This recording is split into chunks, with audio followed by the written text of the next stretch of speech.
Salam Bapak Ibu, Saudara-saudari, senang berjumpa dengan Anda di dalam ibadah online bersama dengan kami, Gereja GKP BMDC Pangkal Pinang. Bila ibadah ini telah menjadi berkat bagi Anda, silakan Bapak Ibu, Saudara-saudari, membagikan link ibadah ini kepada keluarga, teman, atau kerabat Anda. Berikut MDC News.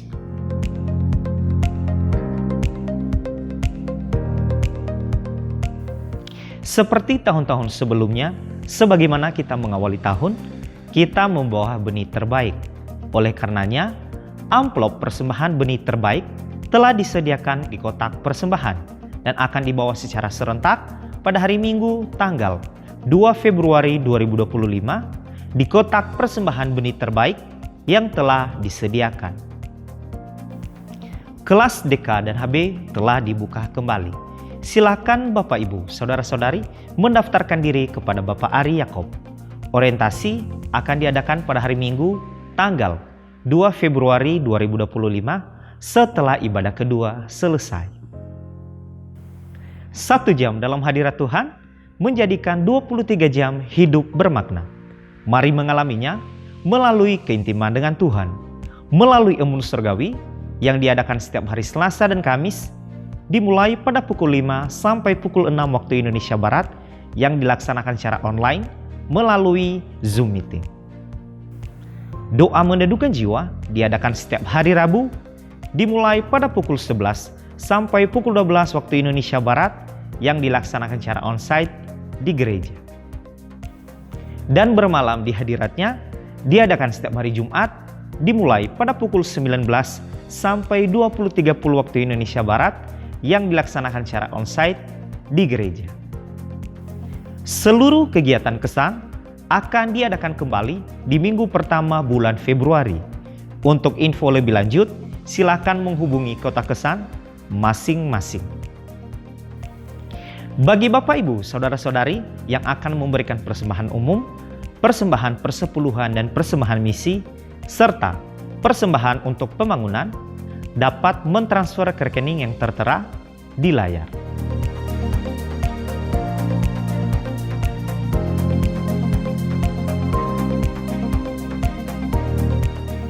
Untuk mengetahui info lebih lanjut tentang Gereja GKP BMDC Pangkal Pinang, Bapak Ibu, Saudara-saudari dapat mengikuti Facebook dan Instagram MDC Pangkal Pinang atau subscribe akun YouTube GKP BMDC Pangkal Pinang.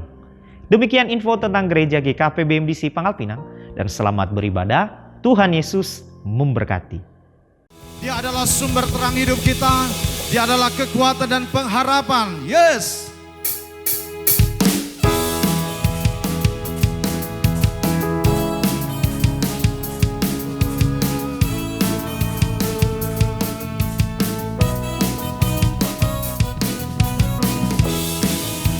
Sebab Engkaulah sumber kekuatan hidup kami, maka Engkau sumber terang hidup kami, Tuhan.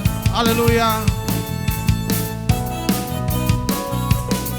Satu hal yang ku pinta, ini yang ku ingini, berada dekatmu, saksikan kemurahanmu. Satu hal yang ku tahu, ini yang ku ingini, menikmati kasih di dalam anugerah-Mu. Oh, Tuhan adalah terangku, penuntun hidupku. Kau buatku hidup di dalam rencana-Mu. Tiada ku takut, tiada ku gentar, bersama denganmu yang aku percaya. Haleluya. Biarlah hati kita terus terhubung kepada Tuhan, sebab Dialah sumber hidup kita.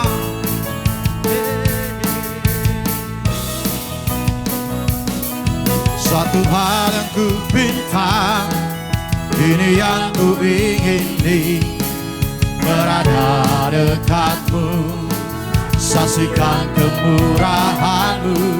Satu hal yang ku tahu, ini yang ku ingini, menikmati kasih di dalam anugerah-Mu. Tuhan adalah terangku, penuntun hidupku. Kau buatku hidup di dalam rencana-Mu. Tiada ku takut, tiada ku gentar, bersama dengan-Mu yang aku percaya. Sungguh hati kami percaya Kau satu-satunya penyelamat hidup kami. Kaulah sumber terang hidup kami Tuhan. Kami hanya bersandar kepada Engkau. Haleluya. Tuhan adalah terangku, penuntun hidupku. Kau buatku hidup di dalam rencana-Mu. Tiada ku takut, tiada ku gentar, bersama dengan-Mu aku percaya. Tuhan adalah terangku, penuntun hidupku. Kau buatku hidup di dalam rencana-Mu. Tiada ku takut, tiada ku gentar, bersama dengan-Mu aku percaya. Tuhan adalah terangku, penuntun hidupku. Kau buatku hidup di dalam rencana-Mu. Tiada ku takut, tiada ku gentar, bersama dengan-Mu yang aku percaya. Terima kasih Tuhan atas tuntunan-Mu di dalam hidup kami. Kami sungguh bersyukur karena Tuhan baik dalam hidup kami. Haleluya, haleluya. Biarlah hati kita terus terhubung di dalam surga, amin. Sebab Dia hadir menyatakan kuasa-Nya atas hidup kita. Haleluya.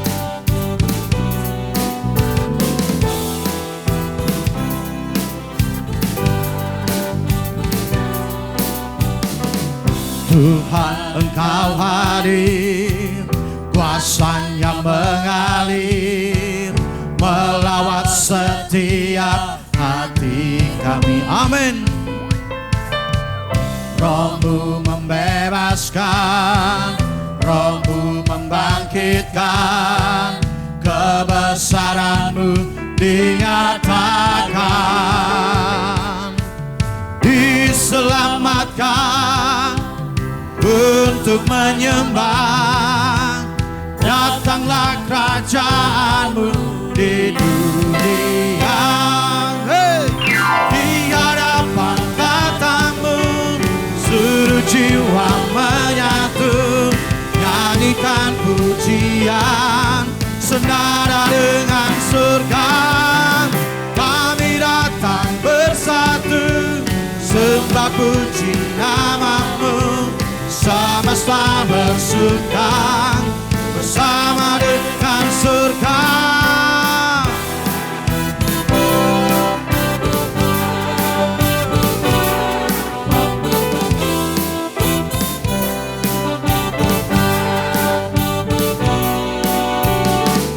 Tuhan Engkau hadir, kuasa-Nya mengalir, melawat setiap hati kami. Roh-Mu membebaskan, Roh-Mu membangkitkan, kebesaran-Mu dinyatakan, amin. Diselamatkan untuk menyembah, datanglah kerajaan-Mu di dunia. Di hadapan tata-Mu seluruh jiwa menyatu, nyanyikan pujian senada dengan surga. Kami datang bersatu, sembah puji nama-Mu. bersama dengan surga. Haleluya. Biarlah hati kami tetap bersuka di hadapan-Mu Tuhan.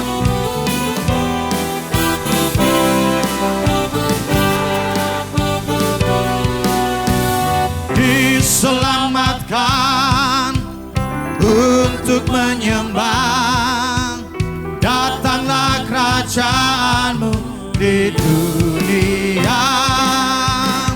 Di hadapan tata-Mu seluruh jiwa menyatu, nyanyikan pujian senada dengan surga.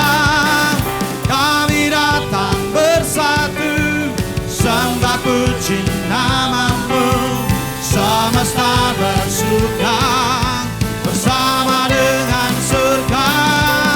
Di hadapan tata-Mu seluruh jiwa menyatu, nyanyikan pujian senada dengan surga.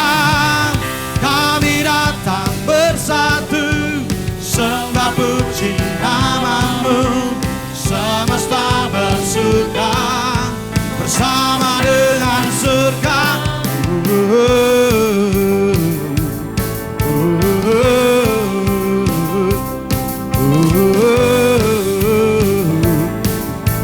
Senada dengan surga.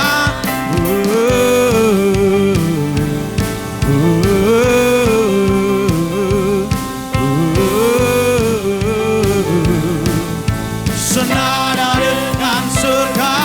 Haleluya. Tuhan yang terus membawa kita naik lebih tinggi, amin. Dia yang menuntun hidup kita, berjalan bersama dengan Dia bagaikan Raja Wali yang terbang naik atas badan hidup. Haleluya.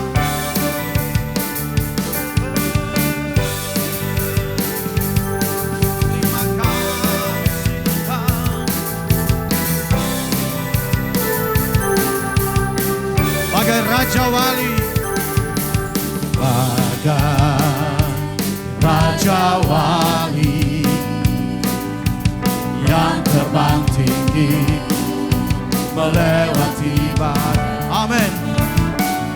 Itulah harapan yang ku miliki, bersama-Mu Tuhan ku tak akan menyerah, menghadapi rintangan ku bersandar pada-Mu.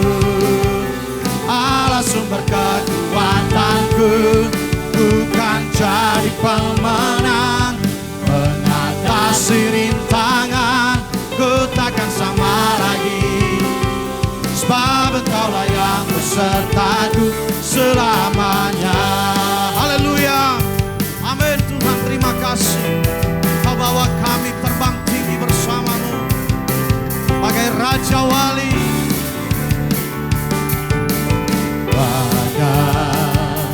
Raja Wali yang terbang tinggi melewati badai. Itulah harapan yang ku miliki, bersama-Mu Tuhan ku tak akan menyerah, menghadapi rintangan ku bersandar pada-Mu. Allah sumber kekuatanku, ku kan jadi pemenang, mengatasi rintangan ku takkan sama lagi, sebab Engkaulah yang besertaku. Ku tak akan menyerah, menghadapi rintangan ku bersandar pada-Mu. Allah sumber kekuatanku, ku kan jadi pemenang, mengatasi rintangan ku takkan sama lagi, sebab Engkaulah yang besertaku. Ku tak akan menyerah, menghadapi rintangan ku bersandar pada-Mu. Allah sumber kekuatanku, ku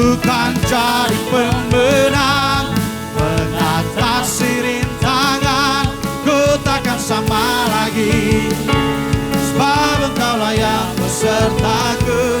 Ku takkan sama lagi, sebab Engkaulah yang besertaku. Ku takkan sama lagi, sebab Engkaulah yang besertaku selamanya.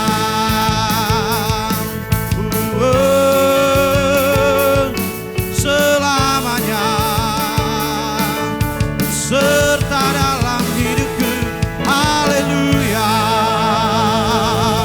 Terima kasih Tuhan, Engkau besar, Engkau mulia, Engkau raja di atas segala raja, yang membawa kami naik lebih tinggi. Terima kasih.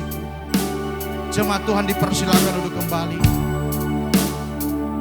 Biarlah hadirat-Mu yang terus memenuhi hidup kami. Kemuliaan Tuhan dinyatakan lebih lagi atas kehidupan kami. Terima kasih Tuhan. Haleluya, haleluya.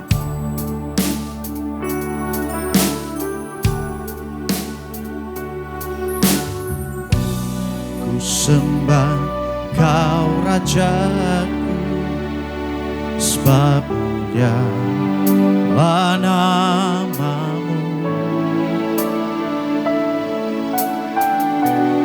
Ku sembah Kau Tuhanku, sebab kasih-Mu bagiku. Takut dan ragu, karena Kau ada dalamku. Kan ku nyatakan kebesaran, ku saksikan di setiap nafasku. Perbuatan ajaib bagi Yesus penyelamatku.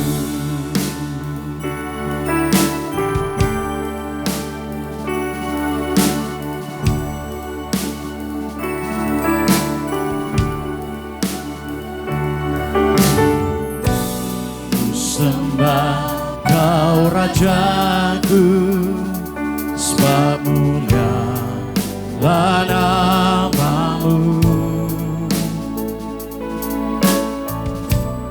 Ku sembah Kau Tuhanku, sebab kasih-Mu bagiku. Takut dan ragu, karena Kau ada dalamku. Kan ku nyatakan kebesaran, ku saksikan di setiap nafasku. Perbuatan ajaib bagi Yesus penyelamatku.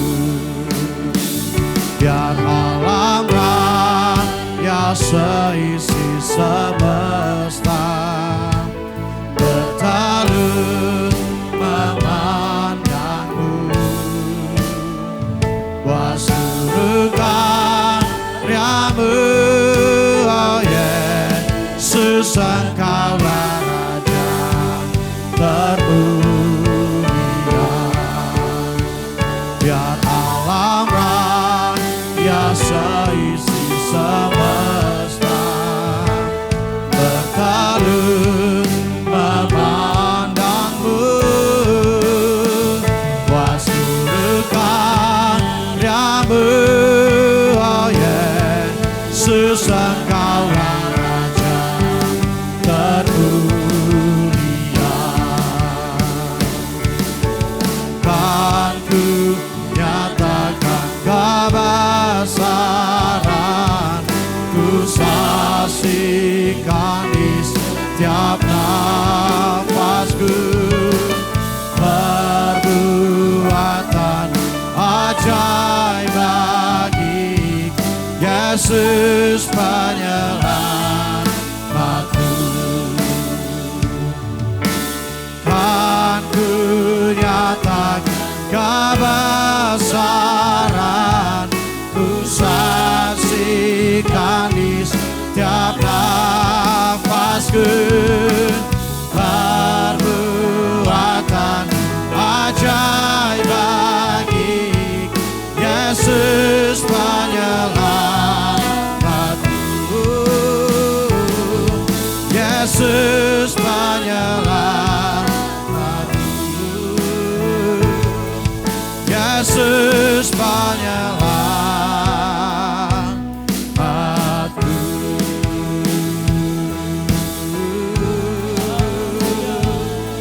Hanya Kau Tuhan, hanya Kau Yesus melayakkan hidupku untuk menyembah-Mu.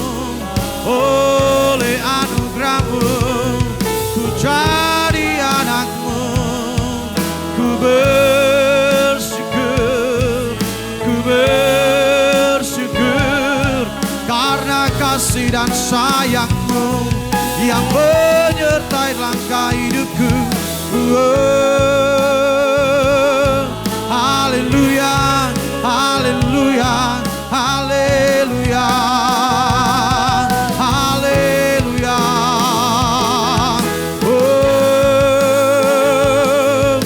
sembah Kau Tuhanku, Raja segala raja, Allah yang menyertai hidupku. Kaulah jaminanku, Kaulah kekuatanku, Kau kota benteng hidupku, Kau kubu pertahananku. Ku percaya kasih-Mu membawaku lebih lagi menikmati kasih-Mu. Kaulah gembala yang baik, Kaulah gembala yang baik, yang menuntun langkah hidupku berjalan di dalam rencana-Mu. Haleluya, haleluya, haleluya.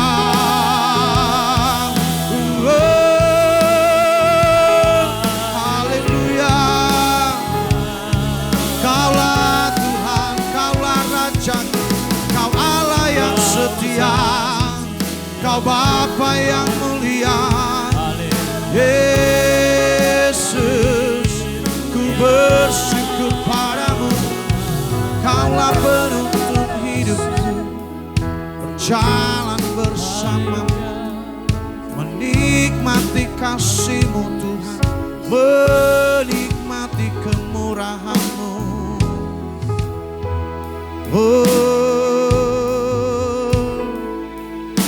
Kau gembala yang baik, yang menuntun langkah kami, menikmati segala yang baik dari-Mu.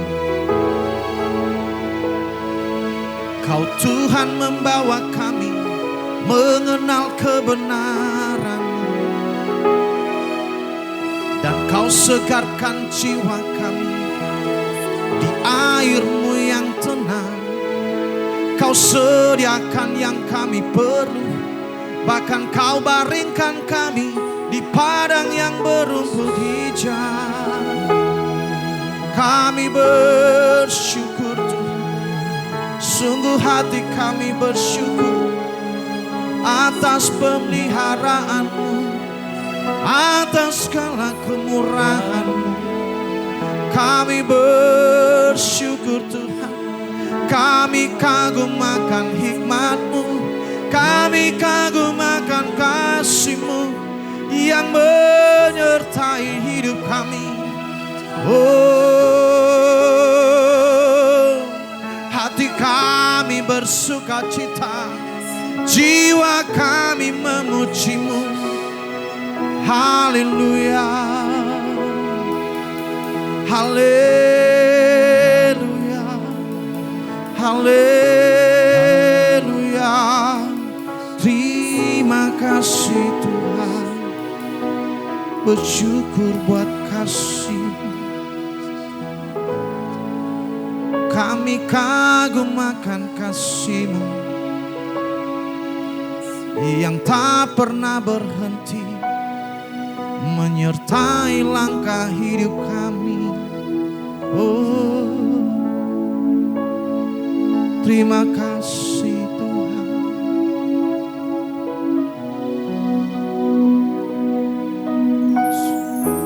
Indah tiada taranya, sungguh menakjubkan, sungguh ajaib untuk dimengerti, lebih dari semua yang ada. Hikmat-Mu tiada terselami, kasih-Mu dalam tak terduga. Kau sungguh indah tiada taranya, mulia dan berkuasa. Ku kagum hormat akan Engkau, ku kagum hormat akan Engkau. Kau Allah yang layak dipuji, ku kagum akan Engkau.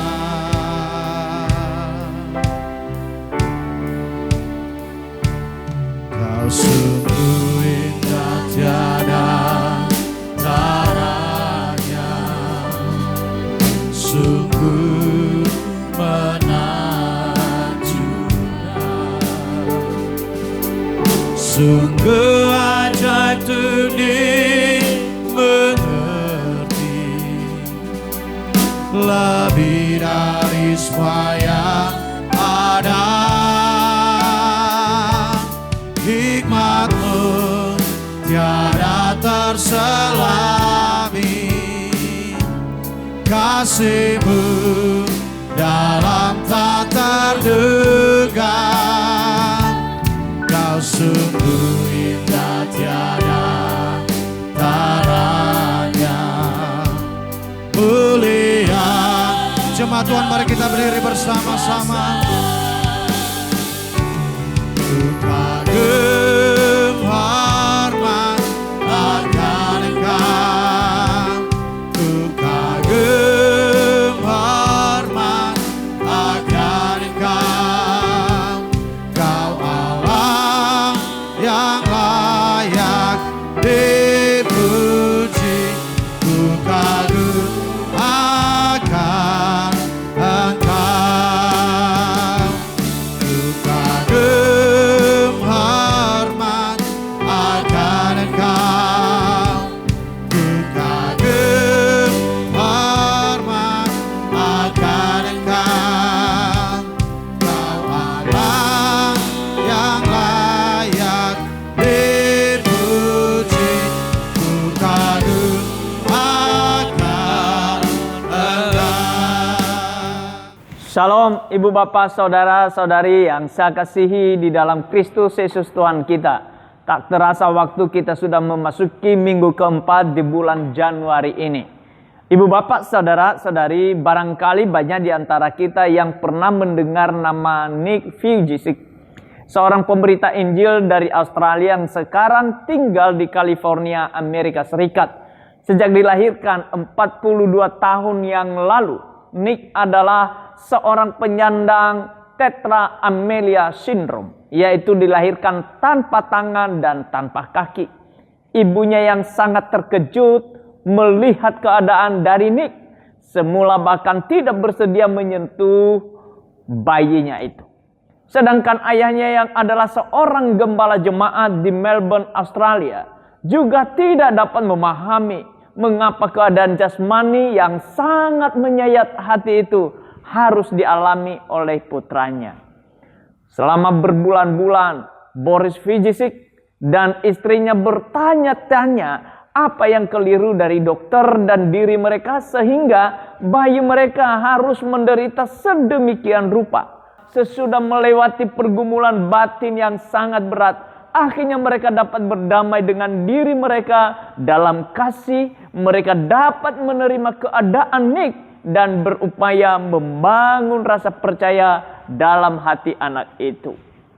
Tidak lama kemudian, yaitu Nick sesudah mulai bersekolah, segera ia menjadi sasaran perundungan atau bully dari teman-temannya. Hal ini terjadi karena pada umumnya para bocah masih belum memiliki perasaan empati yang cukup, sehingga ketika melihat teman yang dalam keadaan jasmaninya berbeda dengan diri mereka, maka bocah-bocah itu menjadikan Nick sebagai bahan olokan.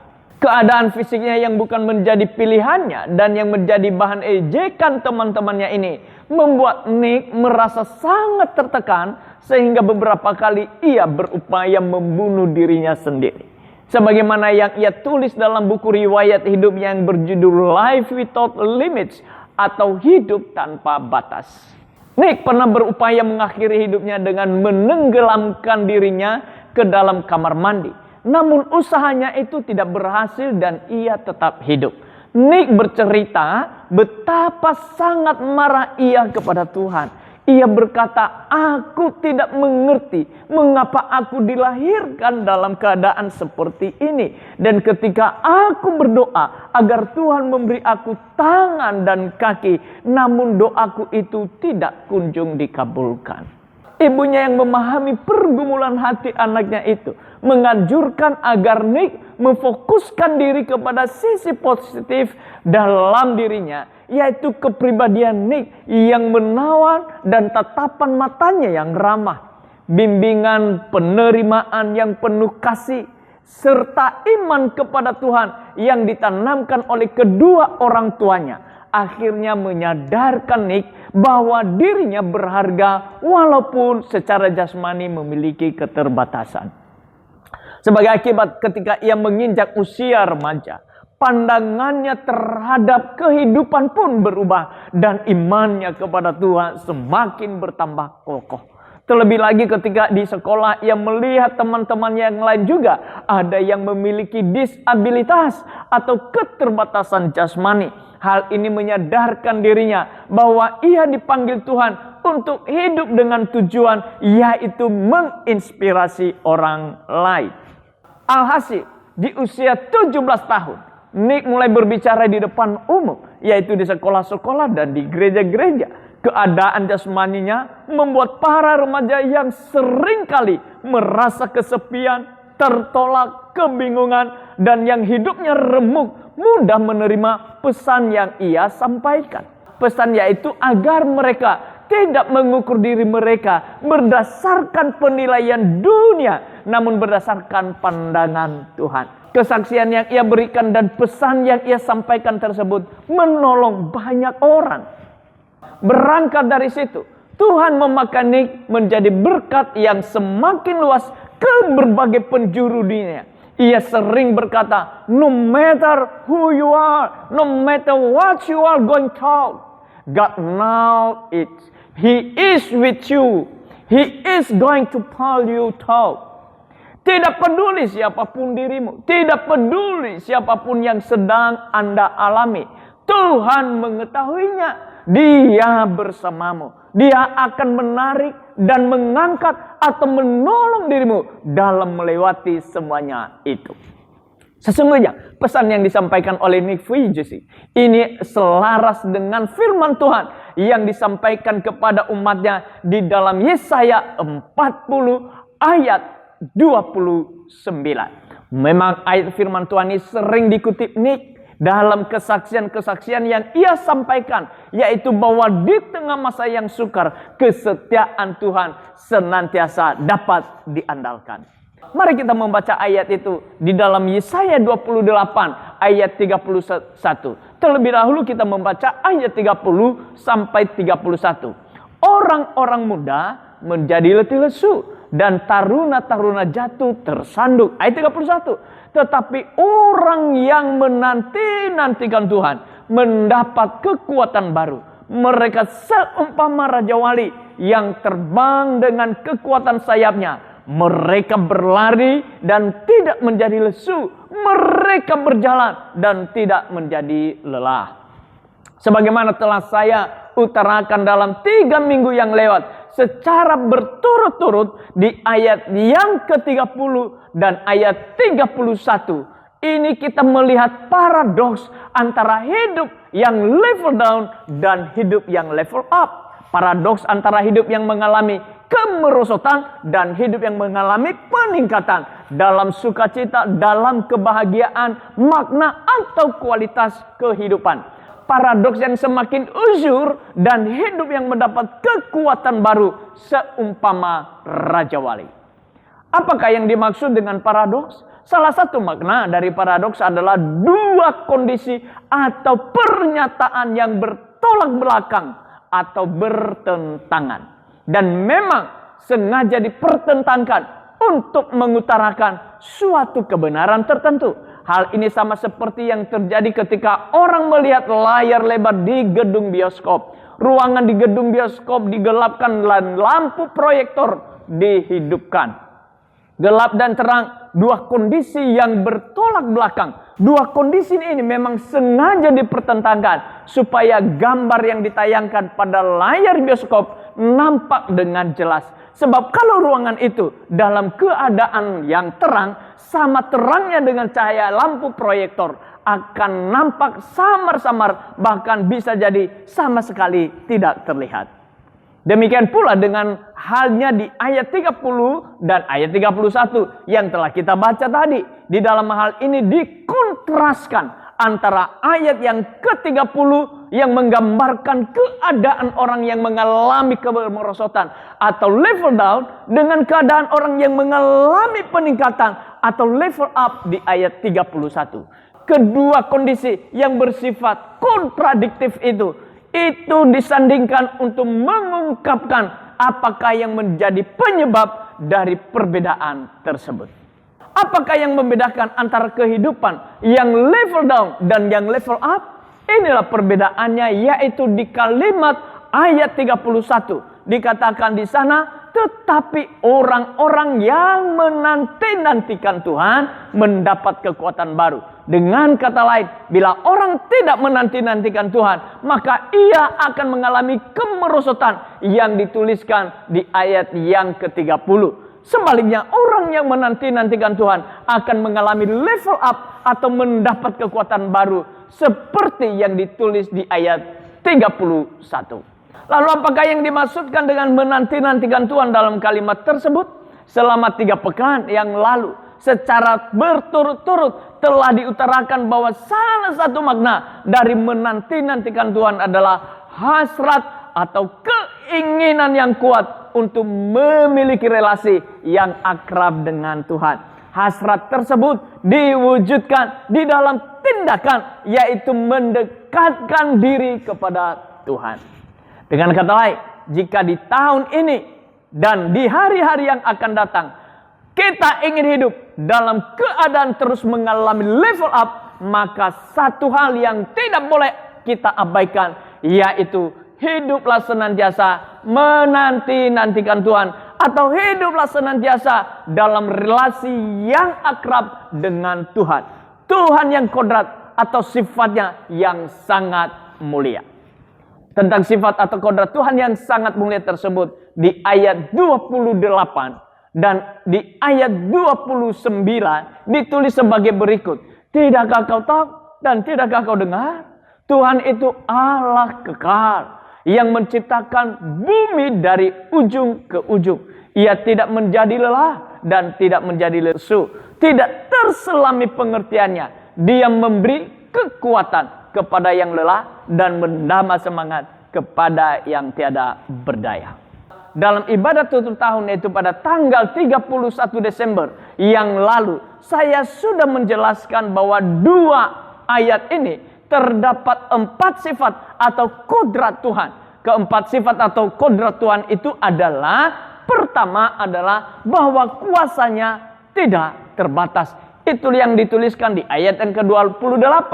Hikmatnya tidak terbatas, itu bagian kedua, diutarakan di kalimat terakhir di ayat yang ke-28. Dan ketiga, kasihnya tidak terbatas, ditulis dalam kalimat pertama di ayat yang ke-29. Keempat, kesetiaannya tidak terbatas. Hal ini disampaikan di kalimat terakhir di ayat yang ke-29.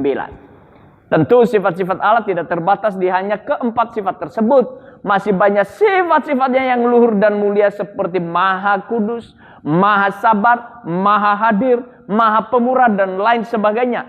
Hanya saja di dalam Yesaya 40 ayat 28 sampai 29, keempat sifat Tuhan tadilah yang diutarakan. Sedangkan sifat-sifat yang lainnya tidak disebutkan. Karena sesungguhnya semua sifat itu tidak terlepas dari keempat sifat Tuhan tadi. Hal ini sama seperti dengan keberadaan dari pelbagai macam warna yang ada di sekitar kita. Ada sangat banyak warna yang berbeda-beda. Sebagai contoh, 7 warna pada pelangi yang kita lihat di langit, yaitu merah, jingga, kuning, hijau, biru, dan ungu. Itu hanya sebagian kecil dari warna-warna yang ada di dunia. Sesungguhnya di dunia ini terdapat tidak kurang dari 16 juta warna. Namun pada dasarnya seluruh warna tadi merupakan kombinasi dari 3 warna dasar saja. Ketiga warna dasar itu adalah merah, kuning, dan biru. Dalam hal ini putih dan hitam tidak digolongkan sebagai warna. Dari perpaduan ketiga warna dasar tersebut, merah, kuning, dan biru tadi, orang memperoleh sekian banyak warna lainnya. Sebagai contoh, saudara ingin mendapatkan warna hijau, campurlah warna kuning dan biru, maka saudara akan mendapatkan warna hijau. Saudara ingin mendapatkan warna ungu, campurlah warna merah dan biru, maka saudara akan mendapatkan warna ungu. Demikian pula halnya dengan sifat-sifat Tuhan. Bukan berarti sifat-sifat yang lain tidak penting. Namun keempat sifat atau kudrat Tuhan tadi dapat dipandang sebagai sifat yang paling mendasar, yaitu bahwa Dia adalah pribadi yang maha kuasa, maha berhikmat, maha pengasih, serta maha setia. Bila kita memiliki relasi yang akrab dengan Tuhan dan bersandar kepada kuasa, hikmat, kasih, dan kesetiaannya yang tidak terbatas, maka seperti yang dijanjikan di ayat 31 tadi, kita akan mengalami hidup yang level up, yaitu hidup dalam kualitas yang semakin hari semakin meningkat. Mengenai sifat Tuhan yang pertama, yaitu bahwa kuasanya tidak terbatas. Hal itu telah kita bahas di minggu pertama di bulan ini. Sedangkan sifatnya yang kedua, yaitu hikmatnya yang tidak terbatas, telah disampaikan di minggu kedua dari bulan ini. Sedangkan sifatnya yang ketiga, yaitu kasihnya yang tidak terbatas, telah dijelaskan di minggu ketiga dari bulan ini juga. Dan sekarang kita akan membahas sifatnya yang keempat, yaitu kesetiaannya tidak terbatas. Hal tersebut ditulis di ayat 29 kalimat yang terakhir, yaitu Dia memberi kekuatan kepada yang lelah dan menambah semangat kepada yang tiada berdaya. Tentang kalimat ini perlu kita ingat bahwa pesan dalam Yesaya 40 ayat 28 sampai dengan ayat yang ke-31 tadi ditujukan kepada umatnya, yaitu bangsa Yehuda yang saat itu sedang berada dalam pembuangan di Babel. Pada saat itu, yaitu 2600 tahun yang lalu, negeri mereka dengan ibu kotanya Yerusalem telah dihancurkan oleh tentara Babel. Seluruh penduduk kota Yerusalem ditawan dan dijadikan sebagai buangan di Babel. Semua itu mereka alami karena mereka tidak setia kepada Tuhan dengan menyembah berhala yang adalah ilah-ilah palsu. Namun kepada umat yang mengalami keadaan yang level down, yaitu dalam keadaan letih, lesu, dan jatuh tersandung itu, Tuhan bersedia menambah atau memulihkan semangat mereka kepada umat yang tidak berdaya. Karena ketidaksetiaan mereka kepada Tuhan tersebut, Tuhan yang setia bersedia mengangkat atau membaharui kehidupan mereka, sehingga mereka mengalami kehidupan yang level up. Dengan kata lain, dalam kalimat terakhir di ayat yang ke-29, yaitu bahwa Tuhan menambah semangat kepada yang tiada berdaya tadi. Kita dapat melihat ketidakterbatasan dari kesetiaan Tuhan kepada umat dan janjinya.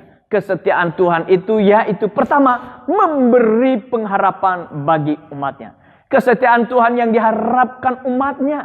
Sebab dibandingkan dengan kerajaan Babel, kekuatan orang Yehuda tidak berarti. Apabila di masa itu, yaitu 2600 tahun yang lalu, kerajaan Babel yang kemudian berubah menjadi kerajaan Persia, meliputi sebagian dari benua Eropa, sebagian dari benua Asia, dan sebagian dari benua Afrika. Maka luas kerajaan Yehuda mungkin saja hanyalah seluas Bangka Belitung. Namun kesetiaan Tuhan kepada umatnya dan firman-Nya memberi pengharapan, sehingga umatnya tidak perlu berputus asa. Kesetiaan Tuhan tersebut tidak terlepas dari pernyataan di ayat 31 tadi, yaitu orang yang menanti-nantikan Tuhan mendapat kekuatan baru. Mereka seumpama Raja Wali yang terbang dengan kekuatan sayapnya. Mereka berlari tidak menjadi lesu, mereka berjalan dan tidak menjadi lelah. Sebab bila yang dinanti-nantikan umatnya bukanlah Tuhan yang setia, maka sebaliknya dia hidup dalam pengharapan.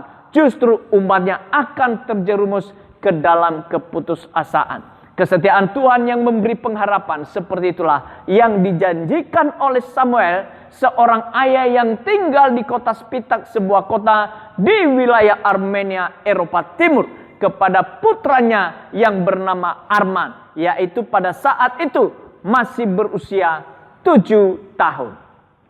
Hari itu Rabu 7 Desember tahun 1988 telah terjadi gempa yang sangat dahsyat di wilayah Armenia yang saat itu masih merupakan negara bagian dari Uni Soviet. Kekuatan gempa yang melepaskan energi yang setara dengan 10 bom nuklir yang dijatuhkan di Hiroshima di akhir Perang Dunia Kedua tersebut telah memakan korban 50.000 jiwa dan mengakibatkan 140 orang terluka serta lebih dari 500.000 orang kehilangan tempat tinggal.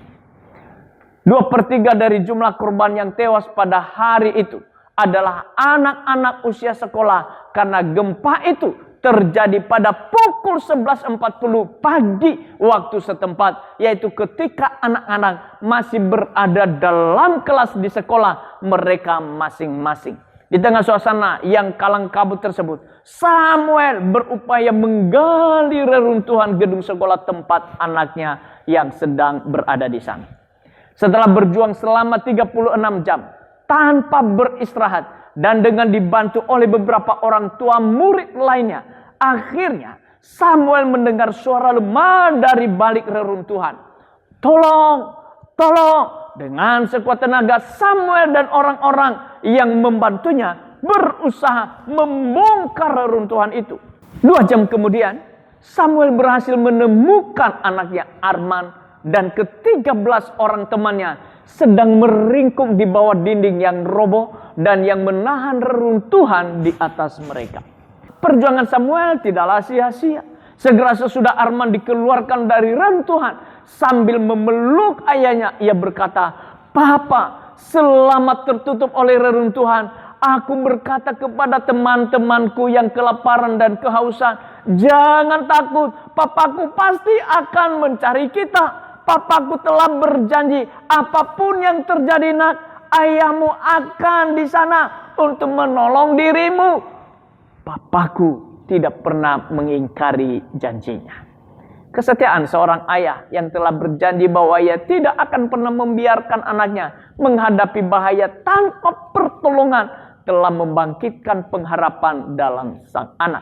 Kesetiaan ayah yang juga memungkinkan sang anak membangkitkan pengharapan dalam diri teman-temannya. Sesungguhnya kesetiaan Tuhan yang memberi pengharapan seperti itulah yang ia berikan kepada umatnya bangsa Yehuda 2600 tahun yang lampau, dan kepada setiap kita yang menyanggupkan kita untuk tidak berputus asa. Yang kedua, membuka masa depan yang baru. Kesetiaan Tuhan tersebut di ayat 31 digambarkan seperti kekuatan yang baru yang didapatkan oleh orang-orang yang menanti-nantikan Tuhan. Kekuatan baru yang mengakibatkan mereka seumpama burung Raja Wali yang terbang dengan kekuatan sayapnya. Memang Raja Wali memiliki keistimewaan dibandingkan dengan burung-burung yang lain pada umumnya. Keistimewaan tersebut antara lain adalah pergantian bulu yang terjadi pada dirinya. Apabila burung-burung yang lain mengalami pergantian bulu atau dalam bahasa Inggris itu molting, sekali atau dua kali di sepanjang kehidupan, maka burung Raja Wali praktis terus-menerus mengalami pergantian bulu seumur hidupnya. Seluruh bulu yang ada pada burung Raja Wali, yaitu sebanyak 7.000 bulu tersebut setahun sekali berganti seluruhnya. Pergantian yang tidak terjadi sekaligus, seperti kata legenda, namun secara berangsur-angsur dan berlangsung terus-menerus, sehingga setiap hari ada bulu yang terlepas dan digantikan dengan bulu yang baru. Dengan kata lain, bulu yang ada pada tahun yang lalu, ada pada seekor burung Raja Wali sekarang sudah tidak ada lagi karena telah gugur dan digantikan dengan bulu yang baru. Demikian pula bulu yang hari ini ada, tahun yang lalu belum ada. Dari sana seakan-akan burung Raja Wali selalu dalam keadaan muda karena terus-menerus mengalami pembaruan.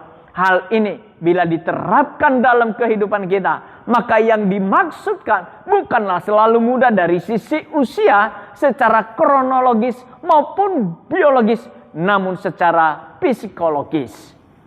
Apa itu usia secara kronologis, biologis, dan psikologis? Usia kronologis itulah usia berdasarkan kehidupan terhitung sejak kita dilahirkan. Kalau Anda dilahirkan 30 tahun yang lampau, maka sesuai dengan perjalanan waktu yang Anda lalui, saat ini usia kronologis Anda adalah 30 tahun. Usia biologis itulah yang diukur berdasarkan kondisi biologis Anda. Ada orang yang telah berusia 60 tahun, namun karena ia berolahraga secara teratur, maka keadaan jantungnya sama seperti orang yang berusia 20 tahun. Dengan kata lain, secara biologis ia masih berusia 20 tahun dan bukan 60 tahun seperti usia kronologisnya. Usia psikologis itulah usia yang diukur berdasarkan semangat atau gairah dalam diri seseorang. Dalam hal ini orang yang secara kronologis sudah berusia 80 tahun, namun karena ia hidup dengan semangat gairah serta kreativitas, maka secara psikologis ia masih seperti orang yang berusia 17 tahun alias jauh dari usur. Demikianlah Raja Wali yang bulunya terus-menerus dibarui, yang bagaikan burung yang tidak pernah menjadi usur. Begitu pula orang yang hidup menanti-nantikan Tuhan. Tuhan yang kesetiaannya tidak terbatas itu akan memungkinkan orang yang berharap kepadanya tidak akan menjadi letih lesu. Orang tersebut akan menyongsong hari esok sebagai masa depan yang baru, sehingga sebaliknya dari hidup yang dalam keadaan merosot, hidup dalam keadaan yang level up. Bagian yang ketiga, senantiasa dapat diandalkan. Itulah sebabnya seperti yang ditulis di ayat yang ke-28. Ia tidak menjadi lelah dan tidak menjadi lesu. Dan sebagaimana yang ditulis di ayat 29. Dia, yaitu Tuhan, menambah semangat kepada yang tiada berdaya. Sehingga dari sebaliknya, dari menjadi merosot semangat, orang yang berharap kepada kesetiaan Tuhan akan semakin bertambah-tambah. Singkat kata, kesetiaan Tuhan senantiasa dapat diandalkan. Kesetiaan yang dapat diandalkan seperti itulah yang terlihat pada seekor anjing jenis terrier yang bernama Finney, dan yang dengan setia telah mendampingi jasad tuannya yang tewas ketika melakukan pendakian gunung di daerah Colorado, Amerika Serikat. Sebagaimana yang diberitakan di berbagai media massa pada bulan Agustus tahun 2023. Rich Moore, seorang warga Colorado yang berusia 70 tahun, telah melakukan perjalanan guna mendaki pegunungan. San Juan yang terletak tidak terlalu jauh dari tempat tinggalnya, ia mendaki seorang diri dengan ditemani oleh Finney, anjing kesayangannya. Namun Rich Moore tidak pernah kembali ke rumah. Ia hilang dalam pendakian tersebut.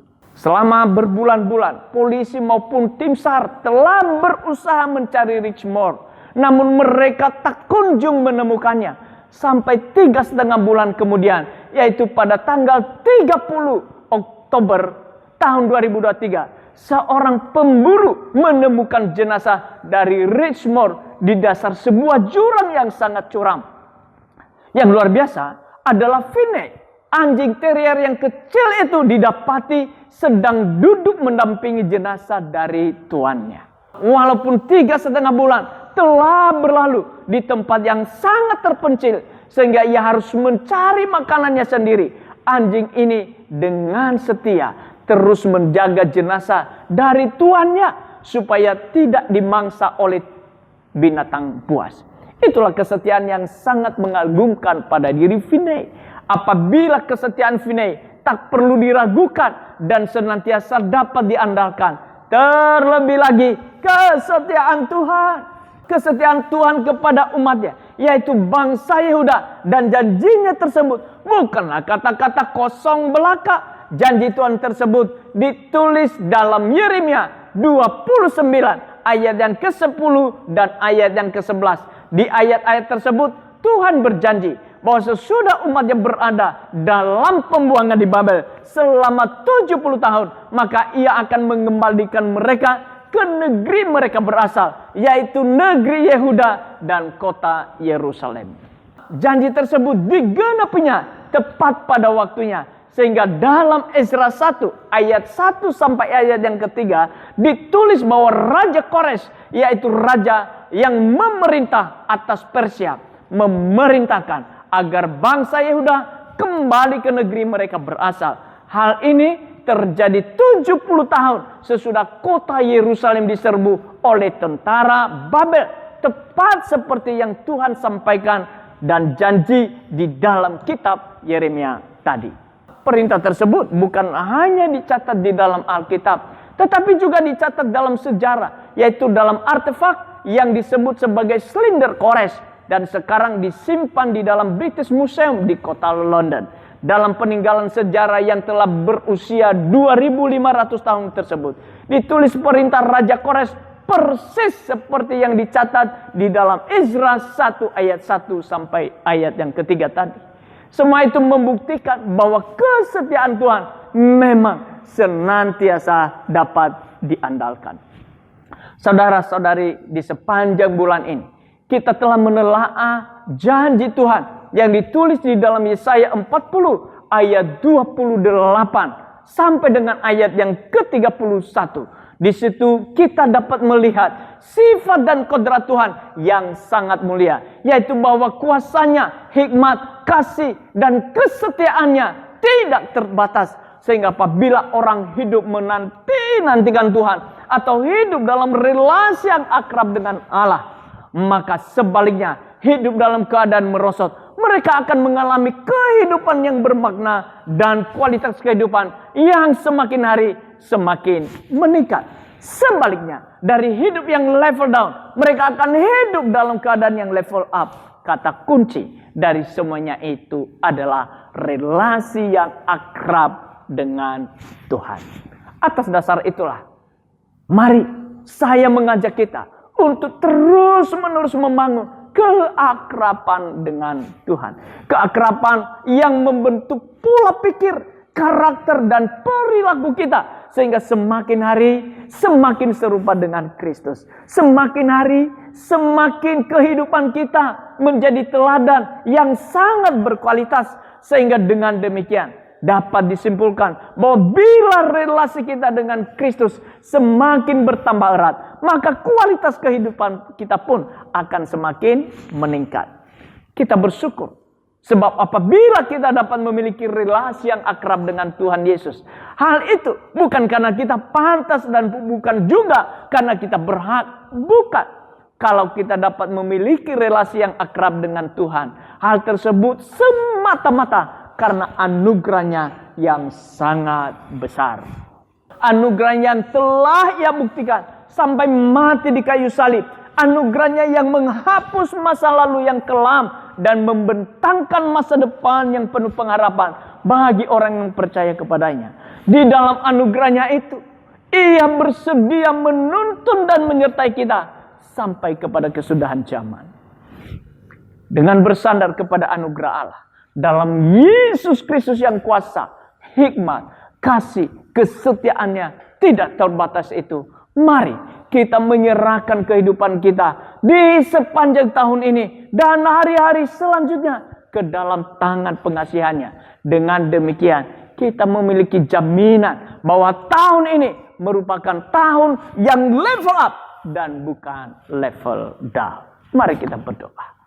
Tuhan, dengan anugerah-Mu yang begitu besar di dalam kehidupan kami, Engkau adalah Maha Kuasa, yang hikmat, kasih, dan kesetiaan tidak terbatas.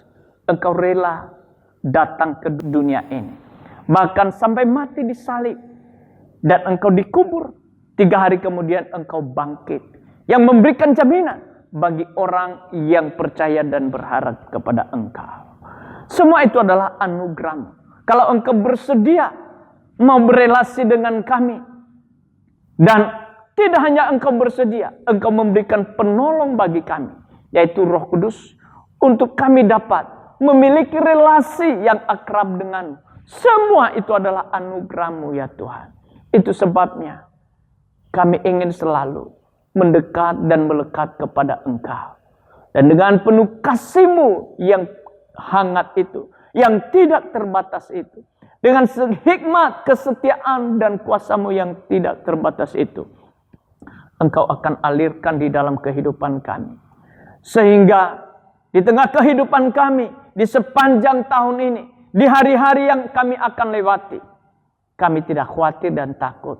Kami tidak menjadi merosot. Kami tidak menjadi turun, tapi naik.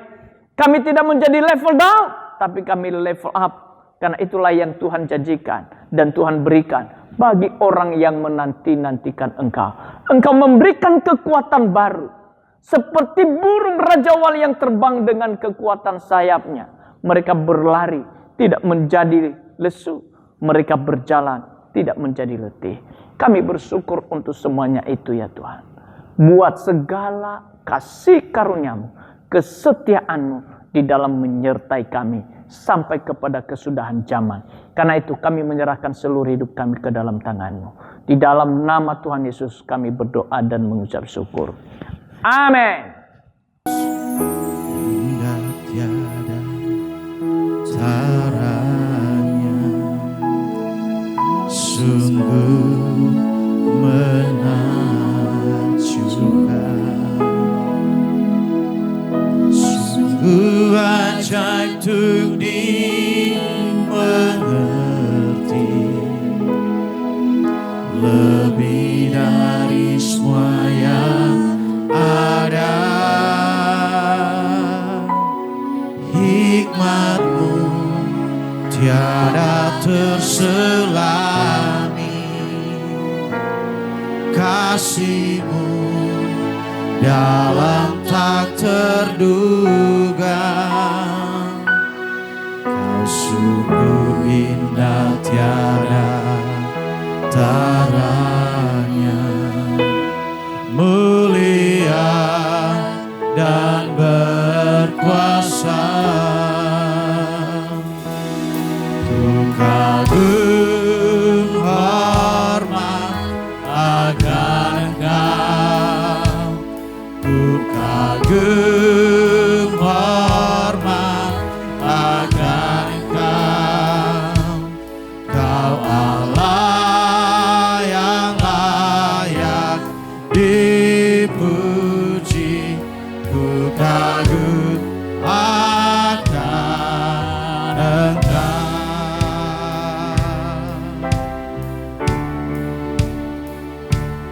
Kau sungguh indah tiada taranya, sungguh menakjubkan, sungguh ajaib untuk dimengerti, lebih dari semua yang ada. Hikmat-Mu tiada terselami, kasih-Mu dalam tak terduga.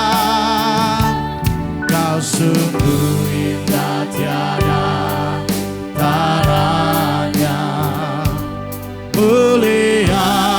Jemaat Tuhan, mari kita berdiri bersama-sama.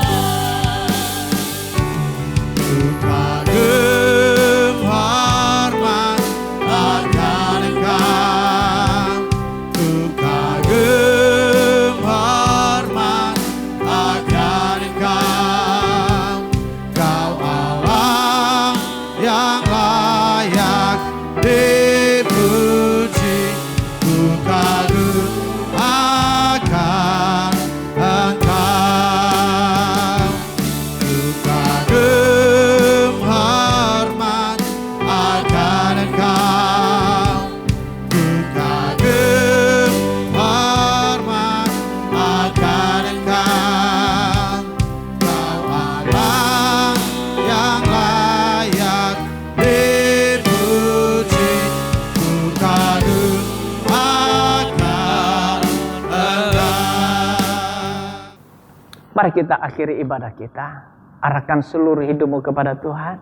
Tangan Tuhan selalu terulur bagi kita untuk menyertai bahkan memberkati kita. Pulanglah dan bawalah berkat dari Allah Bapa yang mengasihi engkau, di dalam Kristus Yesus Tuhan kita, dan di dalam persekutuan Roh Kudus yang menyertai, memimpin, menuntun langkah demi langkahmu, sehingga apapun yang engkau buat, dibuat yang engkau berhasil dan beruntung. Tuhan memberkati engkau dan melindungi engkau. Tuhan menyinari engkau dengan wajah-Nya dan memberikan engkau kasih karunia-Nya. Tuhan menghadapkan wajah-Nya kepadamu dan memberikan engkau damai sejahtera hari ini sampai untuk selamanya. Di dalam nama Tuhan Yesus Kristus yang diberkati Tuhan berkata bersama, amin. Selamat hari Minggu, Tuhan memberkati.